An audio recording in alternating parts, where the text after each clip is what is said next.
Buenos días, buenas tardes. Mi nombre es Juan Andrés Medina Cervantes.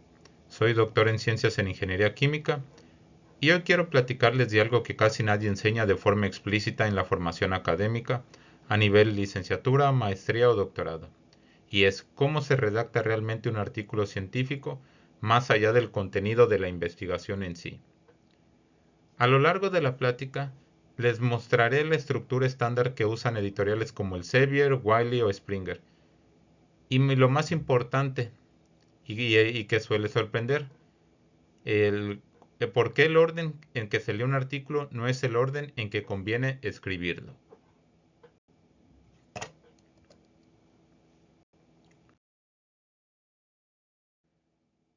La plática tiene 4 bloques.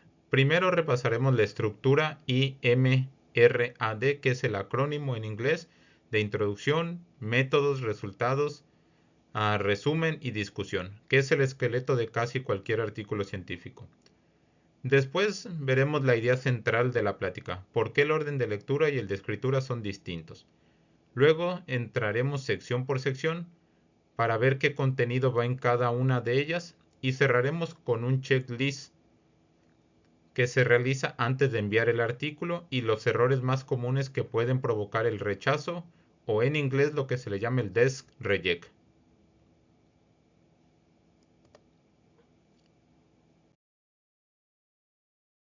Muy bien, entonces, empecemos con el orden de lectura, el cual no es el orden de escritura. Entonces, la idea que quiero que se lleven de aquí el día de hoy es la siguiente. A la izquierda yo les estoy mostrando el orden en el que normalmente un lector recorre el artículo, que es título, resumen, introducción, métodos, resultados, discusión y conclusión. Es lineal y lógico para leer. Por otro lado, del lado derecho yo les muestro el orden que se recomienda o que la mayoría de revistas o editoriales o también manuales de escritura científica eh, recomiendan para redactar un artículo. Entonces, se empieza por métodos y resultados, que es lo más concreto, lo que ya se tiene resuelto, y se termina por el resumen o abstract en inglés y el título, que son las partes más difíciles de escribir bien si no se tiene todavía el artículo completo delante. Ahora, esto que yo les muestro aquí no es una regla rígida, pero sí una práctica muy extendida que ahorra mucho tiempo y escritura.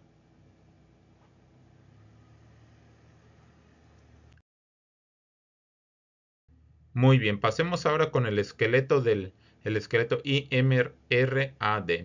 Ahora, lo que quiero comentarles aquí es lo siguiente. Independientemente del orden en que se escriba, el resultado final casi siempre sigue esta estructura.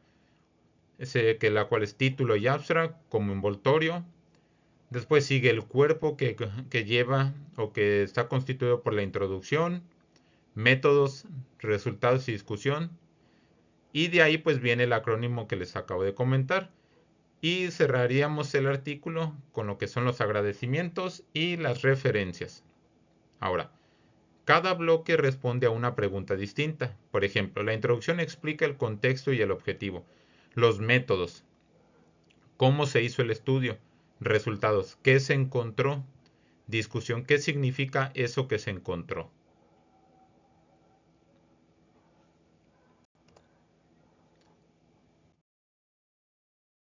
Pasemos ahora a lo que es el orden recomendado para redactar un artículo. Entonces, aquí vemos el proceso completo en 7 pasos. Entonces, el proceso comienza por la escritura de los métodos, porque ya se saben, y esto es porque ya saben ustedes exactamente qué es lo que hicieron, es decir, cuál es la metodología que utilizaron para llevar a cabo sus experimentos. Luego los resultados, porque ya tienen los datos, ya sea de los resultados de caracterización, de las reacciones químicas que hicieron, electroquímicas, etcétera. Con esto resuelto, lo que sigue es la discusión, la cual pues debe de fluir naturalmente. Una vez que se termina esa parte, se continúa con la introducción, porque como ya conocen el hallazgo que están justificando, entonces ya es más sencillo escribir la introducción.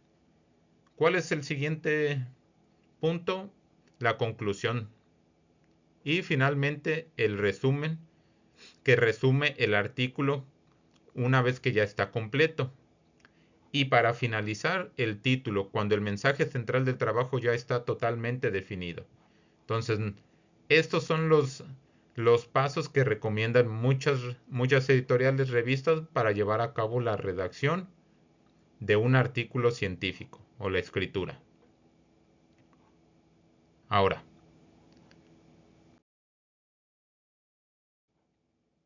yo pregunto lo siguiente, ¿por qué debemos escribir en ese orden? Tal como les comentaba en la diapositiva hace 2 diapositivas, no es un método estricto, o sea, que se debe de seguir, o sea, es una opción que yo estoy proponiéndoles y de la cual yo les estoy platicando. Ahora, es una metodología que yo utilizo y la verdad que sí es, es muy, es muy eficaz cuando se utiliza y la verdad hace más fácil la escritura del artículo científico. Entonces, comentamos que se empieza por los métodos y resultados que son datos objetivos. Quiere decir, tal como lo están viendo ustedes aquí, pues ya existen, el experimento se hizo, entonces se debe empezar por lo concreto para reducir el bloque del papel en blanco. Entonces, este método que yo les estoy mostrando, la verdad que sirve mucho porque evita lo que le sucede a muchos autores, que es que se bloquean tratando de escribir la introducción primero cuando todavía no saben qué van a contar. Entonces, la idea general que yo les quiero plasmar o con la idea que yo quiero que se queden en esta plática es cuanto más objetivo y concreto es el contenido, más fácil es escribirlo primero. Cuanto más interpretativo o sintético es, mejor dejarlo para el final.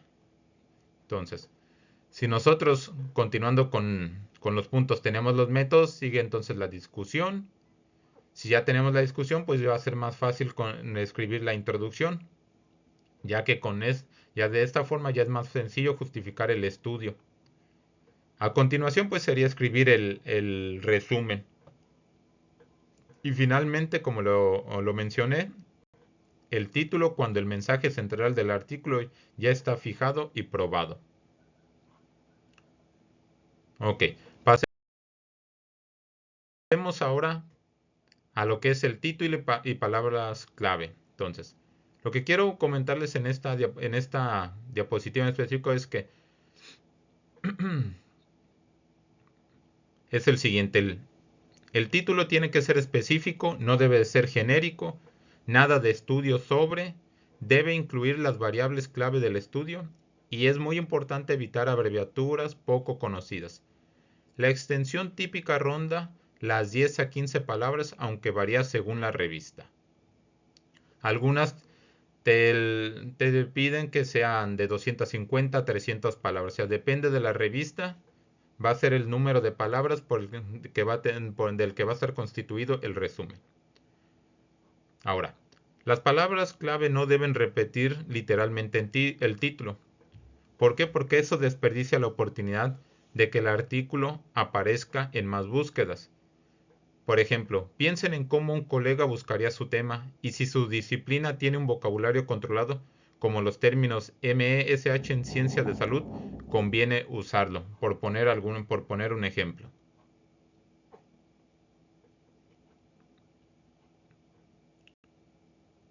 Pasemos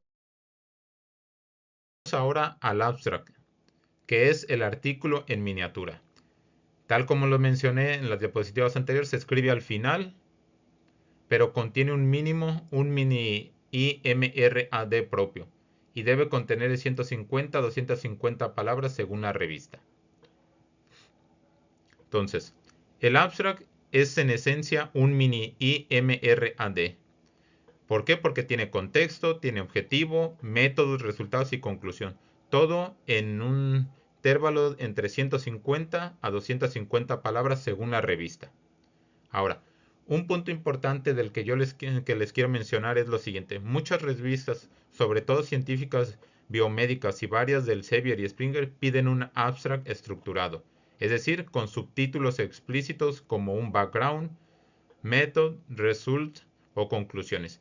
Siempre hay que revisar la guía para autores antes de escribirlo porque el formato cambia mucho de una revista a otra. Ahora, esto es muy importante. Cuando ustedes, normalmente el artículo, ya sea que lo pueden escribir ustedes en Word, que es lo que la mayoría de las personas hacemos, o también se puede escribir en el lenguaje LaTeX. Sin embargo, cuando nosotros vamos a enviar el artículo a la revista, es indispensable y es muy importante que revisemos la guía que cada revista tiene de cómo debemos presentar el artículo. Porque tal como lo acabo de mencionar, varía entre revista, entre una revista y otra, bueno, más bien entre editoriales. Entonces, otra cosa que es importante es las referencias. Dependiendo de cada revista, tiene un formato de referencias. Entonces, eso también debemos de cuidar, porque no es nada más el contenido del artículo, como son la estructura, la narración, la presentación de las figuras, tablas, etcétera, sino también las referencias. Esto se los comento porque ha ocurrido en el que en ocasiones un artículo es rechazado no por el contenido, sino porque no cumple con las especificaciones o la guía que la revista solicita. Y entre esas, repito, son las referencias. Entonces hay que tener mucho cuidado con cuando se están colocando las referencias o la bibliografía al final del artículo.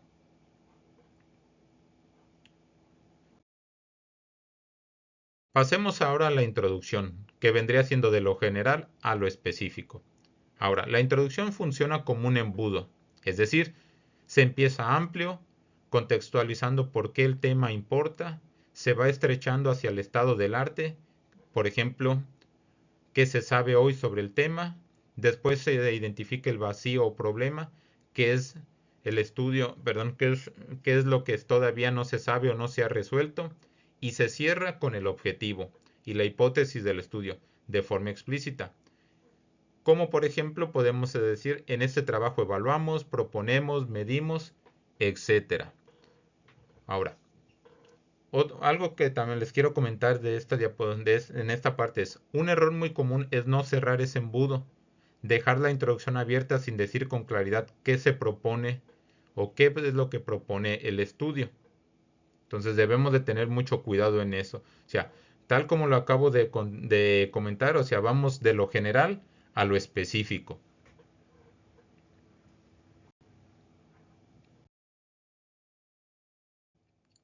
Pasemos ahora a lo que son los métodos, la prueba de reproducibilidad.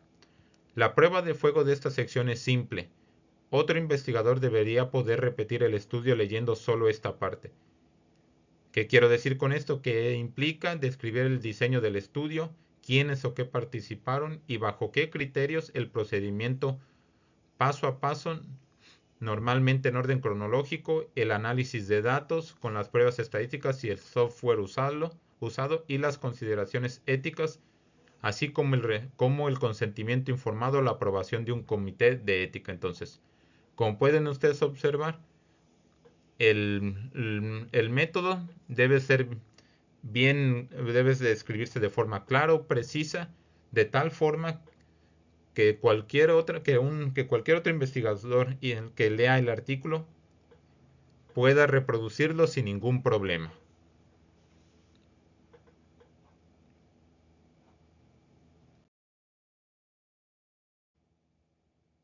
Pasemos entonces ahora a los resultados versus la discusión, que se dice no las mezclas.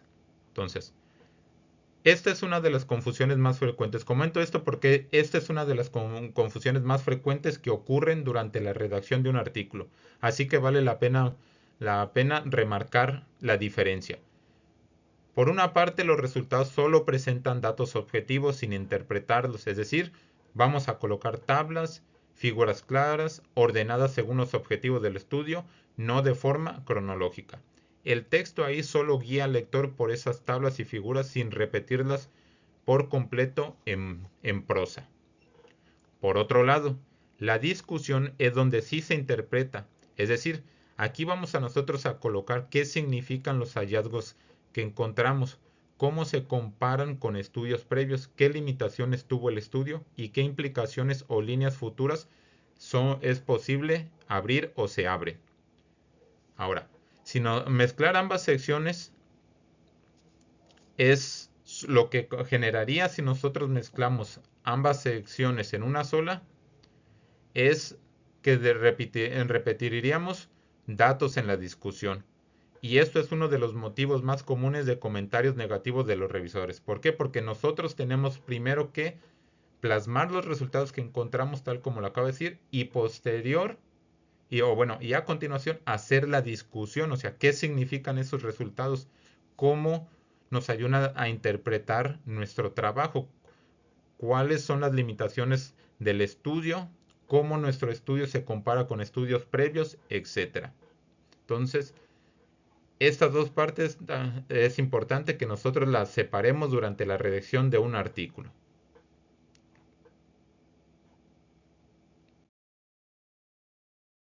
Ahora, digamos que nosotros ya tenemos el artículo escrito. Entonces, nosotros tenemos que hacer un checklist antes de enviar a la revista nuestro manuscrito a la revista. Entonces, antes de enviar el manuscrito conviene pasar por un checklist final, es decir, revisarlo, la ortografía, la gramática, las referencias, el formato de la revista o de la editorial, etc. Entonces, revisar la guía para autores de la revista es indispensable, el formato de referencias exigido, identificar el límite de palabras y si el abstract debe de ser estructurado o libre. Preparar la carta de presentación para el editor o el cover letter. Declarar conflictos de interés y financiamiento. Referente a esta parte, editoriales como el Sevier ya tienen durante el proceso de someter un artículo ya tienen un apartado donde nosotros podemos descargar un documento referente a lo que es a lo que es la declaración de conflictos de interés y financiamiento. ¿Qué es lo que tenemos que hacer en algunas revistas dependiendo del editorial? Sugerir revisiones si la revista lo pide, revisar el idioma, sobre todo si el artículo se escribe en inglés, verificar que las figuras y tablas cumplan con el formato y la resolución requeridos. Y otra cosa, la mayoría de revistas piden un graphical abstract. ¿Qué significa esto? ¿Qué quiere decir? Es una imagen, una figura que represente el trabajo que ustedes han realizado. O sea, el estudio que ustedes realizaron lo tienen que plasmar en una figura, en una imagen, en un diagrama, etc. La mayoría de revistas del Sevier, Wiley o Springer solicitan un graphical abstract durante el proceso de subir o someter un artículo.